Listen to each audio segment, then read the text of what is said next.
we have made it very clear in our policy that South Africa is a country of many races. There is room for all the various races in this country. When you think of Mandela, he's almost synonymous with the fight against injustice, the fight for human rights. He was, I think, self-evidently a leader of men. I recently formally announced my retirement from public life and should really not be here. However, as long as poverty, injustice, and gross inequality persist in our world, none of us can truly rest. South Africa was characterized by an extreme form of racial division, and where the government was about what color skin you were. And this is the sort of thing that propelled him and others like him to confront such a system. Nelson Mandela was arrested because he fought against the system of apartheid. The trial started on the 1st of August of 1958.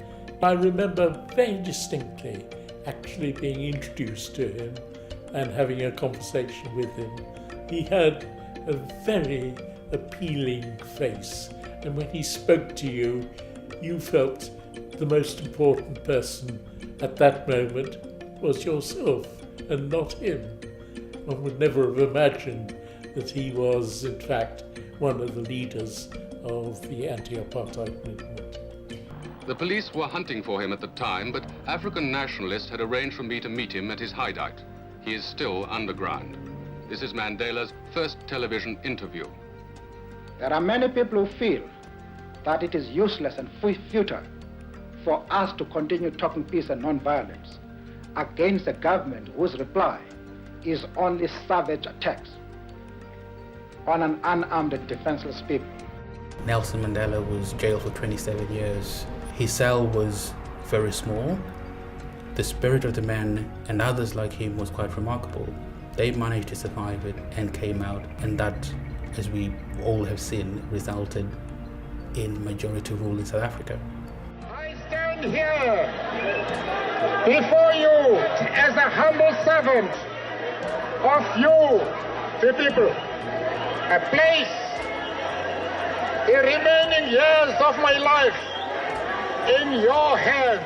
Mandela was in prison purely because of his political views for decades, and that's the fight which Amnesty has been fighting, and even today as we speak, tens of thousands of people across the world are locked up for no other reason other than that they politically disagree with the government in power. And that's a fight we're going to keep fighting. We're going to draw inspiration from Mandela's battle. I have the extraordinary honor of placing in your hands, Madiba, Nelson Mandela, the Art for Amnesty Ambassador of Conscience Award. It's tribute to and the deep gratitude of the world for your greatness, your conscience. He was somebody who could, just simply by the way he spoke, the way he approached issues, he was somebody who united people.